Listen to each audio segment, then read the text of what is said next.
Hi. So it's a pedal of the day, first one for a long time. So very glad to be back. And I was just reading this. This is a page out of Melody Maker, 1966. Do I look intelligent in these? It's the only time you'll see me looking at all intelligent. March the 19th, 1966, 12 fuzz boxes to be won. And you had to answer these questions, which are really quite difficult. What nationality was jazz guitar great Django Reinhardt? I actually know that one. He was Belgian, and I know that because he's among my favourite 4 Belgians.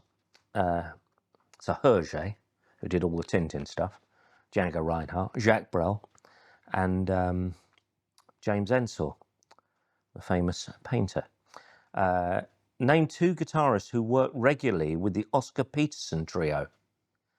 Now that is difficult. Imagine doing this without Google in 1966.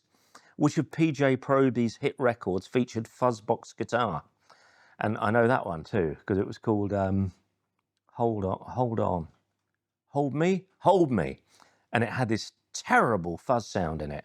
That was 1964, so I'm not sure what it was. Maybe it could have been anything, but it was Jimmy Page playing it, and it's quite funny actually to listen to it, to hear what happened within 3 years between between 64 and 67. What happened to fuzz and how amazing how amazingly quickly it developed from this weedy, buzzy noise up to the monstrous sound of the Mark II tone bender. Anyway, there were 12 questions, some of them quite impossible, really. But anyway, you had to answer them, and if you got it right, or you'd be put in a hat and you'd be picked out to win a tone bender if you were lucky. And if you think that was lucky, just think how lucky I feel having met one of the guys who won the tone bender, who still had it in a box, one of these that he won, and who agreed to sell it to me. So, ladies and gentlemen, may I present an original 66 tone bender made for that competition. It's a 1.5 and won, and still in, okay, it's lost some paint on the bottom, but the general condition is incredible. Anyway, I was in Wales, and this guy lived in Wales over by Cardigan Bay, and I was on holiday, and we agreed to meet up and have a chat, and we spent probably 2 hours talking about his band in the 60s and how he'd entered this competition and how he'd kept it all this time. And he really didn't want to sell it, but I coaxed him into it and said, you know, it belongs back at Macari's at its spiritual birthplace. And you know, I got it home, couldn't wait to plug it in. I plugged it in and no sound came out of it. So I sent it to Dave Main and he said, oh yeah, pillock, it's just one little cable off the switch. Didn't you see it? And I said, no, I didn't see it. So anyway, he fixed it up for me. And before he sent it back, he said, yeah, and he said, you know, this tone bender, it's got a really, really quite unusual tone. It's quite an unusual pedal. It's got an incredibly gnarly edge, flat out. It's very cool.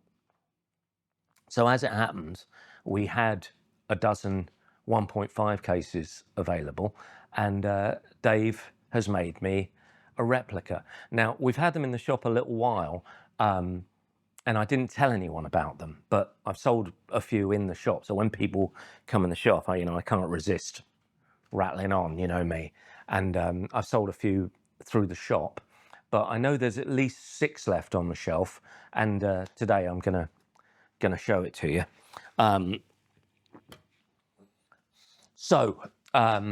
What I have here is a replica of that 1.5. Or actually, I shouldn't call it a replica because it doesn't look exactly the same. The replica word is used far too much in this day and age. Let's say it's a 1.5 inspired by that 1.5 Melody Maker competition pedal.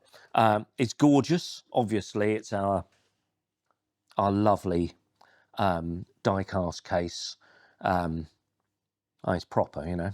And inside you have a battery, which I'll take out, Dave Main's signature, and there is that beautiful, simple 1.5 circuit with two OC75s and a bunch of really, really nice components. There's your arrow switch. It's a thing of beauty. Now, I should explain that when we got this batch of OC75s, we had about 500 of them. And as we filtered through them, there was only about 50 that we actually used. So that's how, you know, particular we are about our transistors. They don't get thrown away or anything. They work in other circuits. So it might work in a Mark 1, even if it doesn't work in a 1.5. If not, it'll probably work in a Mark 4. And then even if it's totally shot, we cut one of the legs off and use it as a diode. So there's no wastage. So don't think we're going through these transistors and the rest are thrown away. We actually use everything for something. But in terms of a pedal like this, we are very, very, very particular about leakage and gain. When I say we, Dave is totally 100% OCD about the thing. He will not send me a pedal unless he is absolutely convinced it's the best it can be. So that's what you'd get if you get one of the last 6 of these. But maybe I should plug it in and have a little play and let you hear what it sounds like. That'd be kind of fun, wouldn't it? Yeah, let's do it.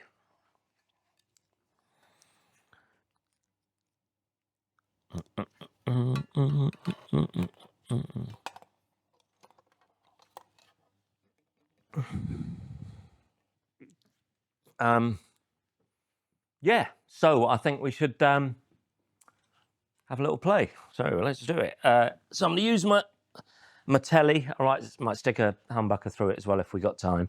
But 1.5, one of the... I normally set it with the level on full and the attack just very, very low. And what I'm looking at here is not a huge overdrive, just a sort of warmth. There, that... It's almost...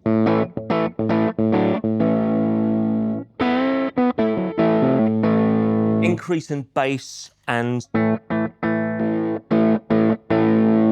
that warm fuzzy.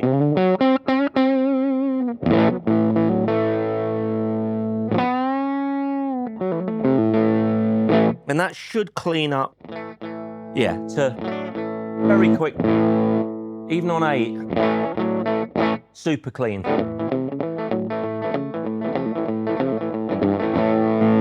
And then up again.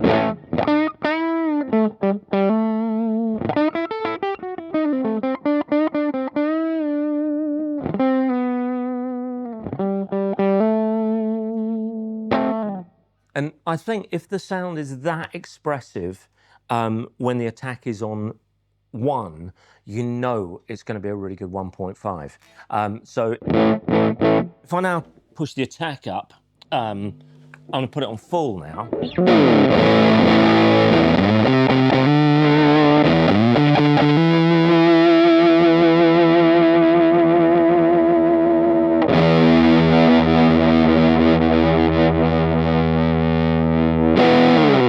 So that's not massive gain, like a metal pedal. It's...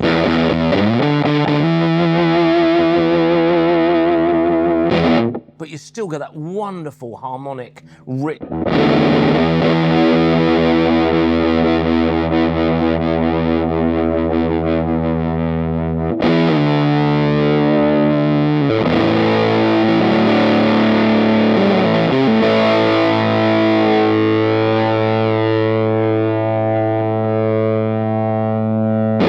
Lovely overtones. And now the legendary 1.5 cleanup.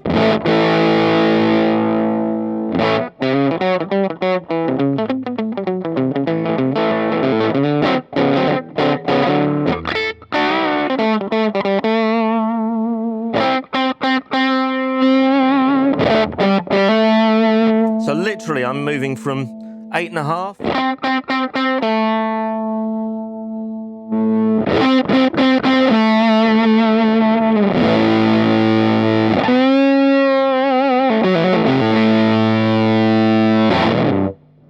So that's with my Tele. I've got a PRS here with a humbucker. Let's stick that through it and see what happens. Just hear a bit of a higher gain pickup.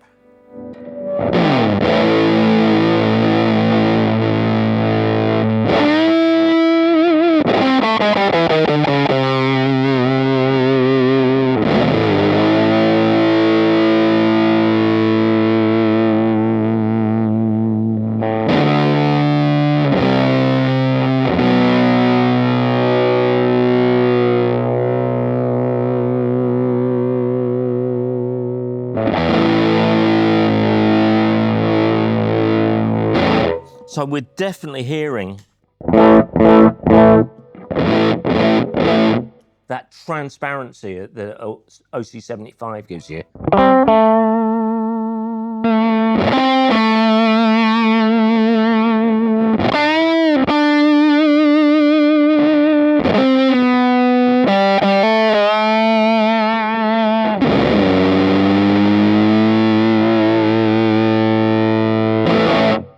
And how's it clean up with this? Well, let's roll back to... Yeah, with this guitar, you need to roll back to around 5, just because there's so much more output here.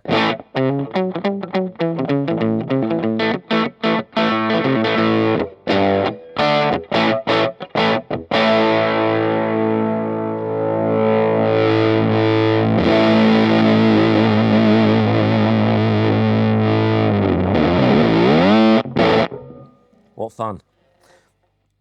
So, I hope you like it. As I say, there's 6 to buy. Will we make some more? I don't know. It'll all depend on getting some really great transistors through. It happens, you know, we look all the time for great vintage transistors. But for now, if you go to mccullery's.co.uk, hopefully you'll see 6 of these for sale. So thanks for watching, and thank you to the man who sold me this. Rock and roll.